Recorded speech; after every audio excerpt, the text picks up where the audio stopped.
Ngasidi ay thainagi mi sadoine. Khangbra? Drop it.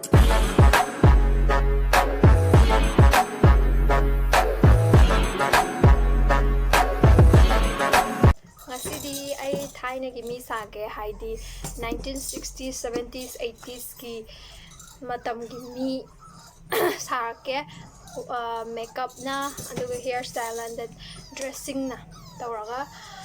I'll try this. I mamang sumaina pog tawdri do ngasina and sum tawningatana tawe khanjabane ado hourse ado hairstyle han how hairstyle ay semdi kya haideba ado sum ay wig ke extension kai da panga hapchalaga manaba semase smainga pongkhat han bido do sem ge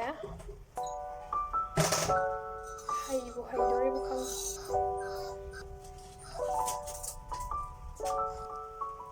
side thada bana fadoira like this.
Yengo ko si angang sina tawrami se yengo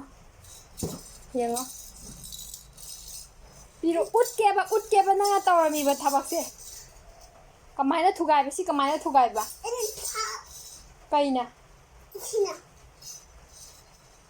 la tan si yengo ne choriam ta de ko no boleh itu solo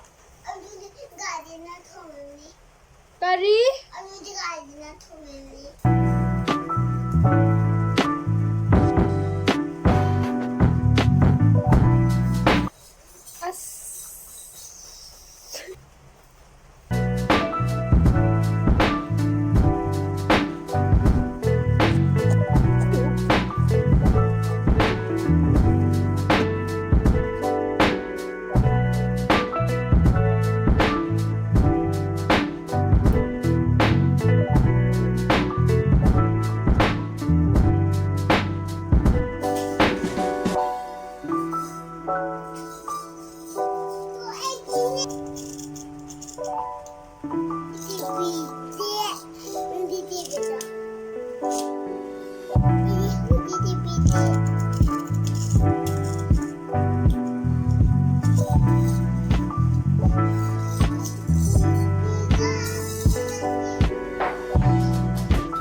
Let's get into the makeup.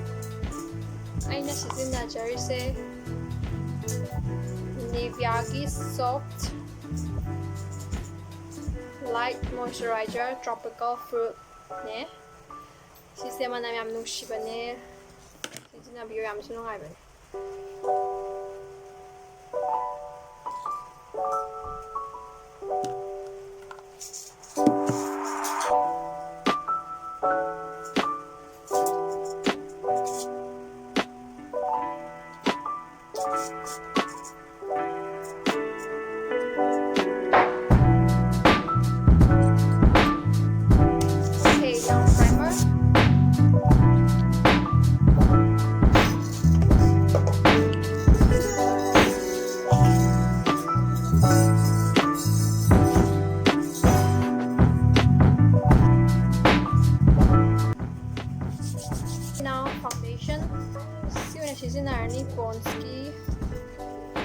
White Beauty BB Plus せ시세 마기 파운데이션 오늘 시즌에 짠나 하이가 짜야돼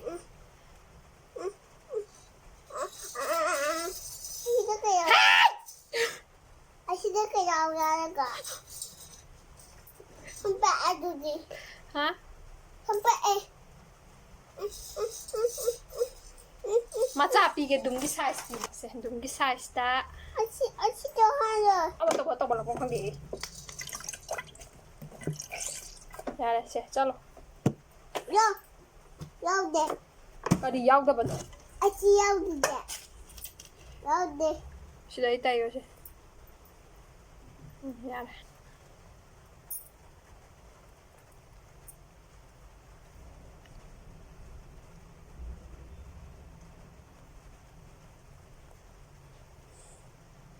Ini cuma yang tu betul, nanti tu tak ada. Asal hai. Karan siang oh. Tu mau jatuh ada tu minyak le. Ya lo, Oh di si kang bra. itu dia si kamera. Yo deh.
Powder kino shade tawada na sizinazadose sigi Maybelline The Flawless Go Extreme Cushion Foundation ga powder ga yawe mathaktana sida cushion foundation ga sigi papsima ga happe aduga makhadana sigi powder se happe sumaina ado back tawdebida dum directly napsalage powder se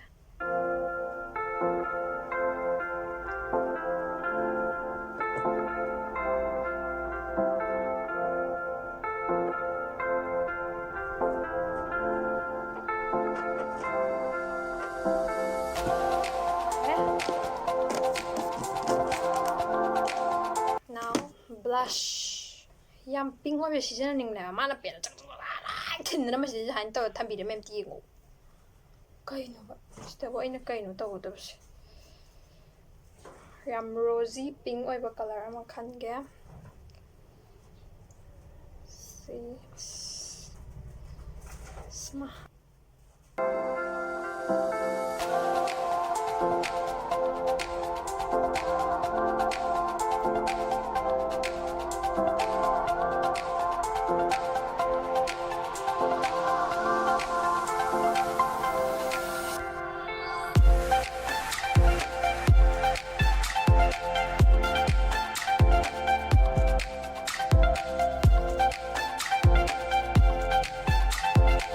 Samburu sida aina hapchabado adu sida leido loina conceal tawgre foundation na ado sida hapta sida hapoi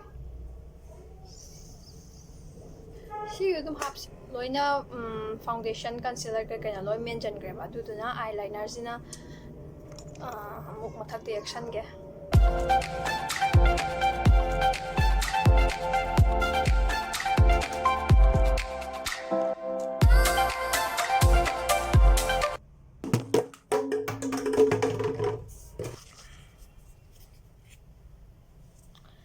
ꯑꯅꯤꯁꯤꯅ set ꯇꯧꯒꯦ ꯄꯥꯎꯗꯔꯤ ꯑꯣꯏꯕ ꯄ꯭ꯔꯗꯛꯁꯤꯡꯁꯦ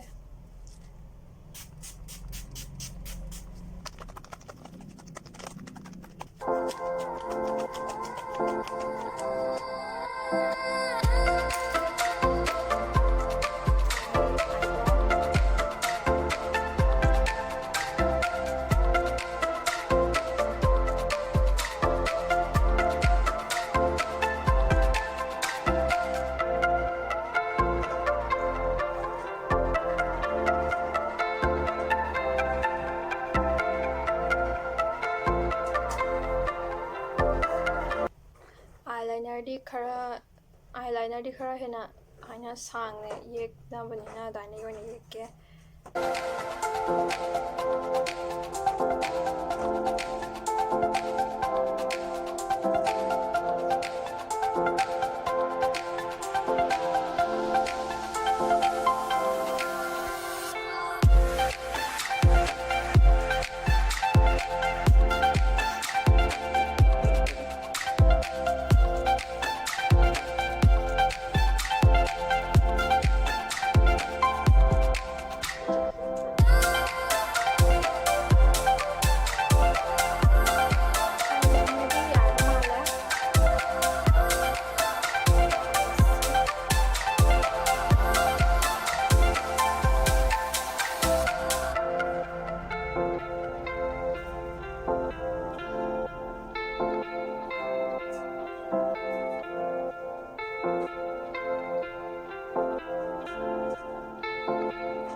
bronze kitang tauge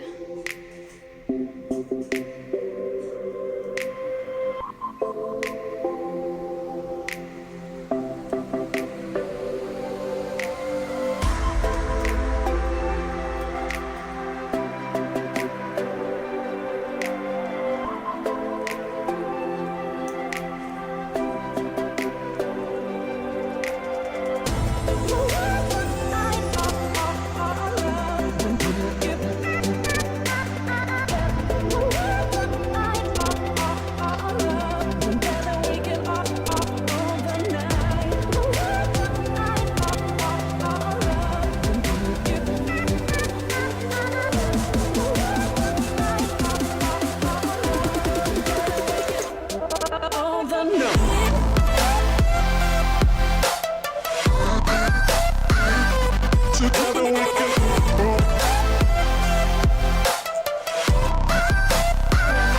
give you all my time.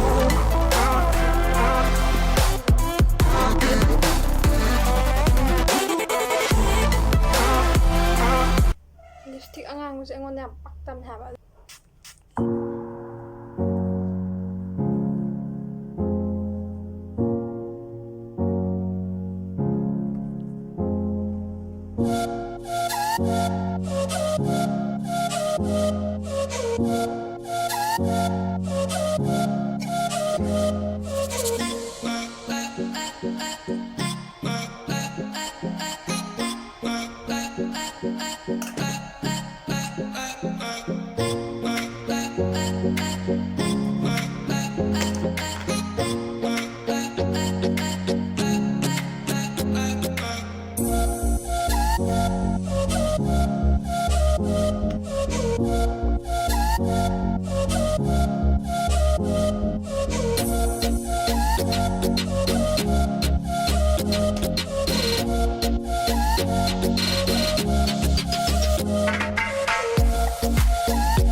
이만ꯅꯕꯤꯁꯨ ꯂꯥꯛꯑꯦ ꯃꯥ ꯍꯧꯖꯤꯛ ꯑꯩ ꯎꯕꯗ ꯈꯪꯒꯗꯕꯅꯤ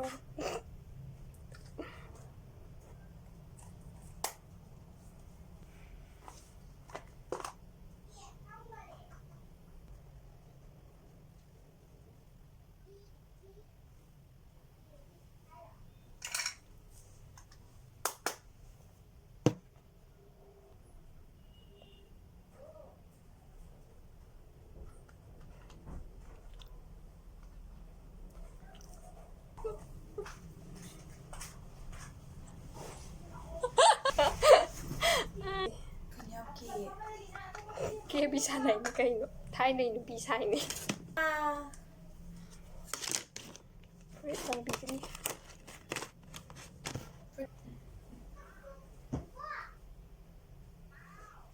ꯊꯤꯟꯅꯕ ꯌꯥꯎꯔꯝꯗ꯭ꯔꯦ ꯑꯩ ꯏꯃꯥꯟꯅꯕꯤ ꯚꯥꯏ ꯂꯥꯛꯑꯣ ꯉꯥꯎꯔꯣꯏ ꯁꯨꯃꯥꯏꯅ ꯀꯅꯥ ꯑꯩꯅ ꯚꯤꯗꯤꯑꯣ ꯅꯝꯃꯛꯀꯦ ꯊꯥꯒꯠꯂꯛꯄꯗ ꯌꯥꯎꯔꯗꯤ ꯆꯠꯂ ꯇꯥꯅꯤꯡꯗꯦ ꯌꯥꯔꯦ ꯁꯤꯗ ꯂꯣꯏꯖꯔꯦ ꯃꯦꯀꯞ ꯑꯁꯤ ꯑꯩ ꯅꯤꯡꯕ ꯌꯥꯝ ꯀꯥꯏꯔꯦ ꯅꯪ ꯀꯩꯅꯣ ꯅꯤꯡꯕ ꯀꯥꯏꯁꯤꯕꯨ ꯀꯔꯤꯅꯣ ꯐꯣꯇꯣꯒ ꯅꯝꯃꯛꯀꯅꯤ ꯅꯝꯒꯦ ꯇꯧꯕꯅꯤ ꯇꯧꯔꯛꯀꯅꯨ ꯅꯪ ꯑꯝꯇ ꯀꯥꯏꯖꯔꯕꯗꯣ ꯇꯜꯂꯦ ꯀꯔꯤꯅꯣ ꯐꯖꯩꯌꯦ ꯐꯖꯗꯦ ꯀꯩꯅꯣ ꯑꯣꯛꯇꯣꯕꯁ ꯆꯥꯔꯝꯗꯥꯏꯔ ꯅꯪ ꯀꯦꯔꯤꯁꯦ ꯑꯩꯅ ꯚꯤꯗꯤꯑꯣ ꯊꯥꯒꯦ ꯇꯧꯕꯅꯦ ꯑꯣꯛꯇꯣꯄꯁ ꯆꯥꯕ ꯁꯨꯃꯥꯏꯅ ꯀꯦꯔ ꯆꯥꯟꯅꯕ꯭ꯔꯣ ꯀꯩꯅꯣꯅꯦ ꯑꯁ ꯍꯩꯅꯈꯤꯗ꯭ꯔꯦ ꯅꯣꯛꯀꯅꯨ ꯍꯥꯏꯕ ꯀꯔꯤꯅꯣꯅꯦ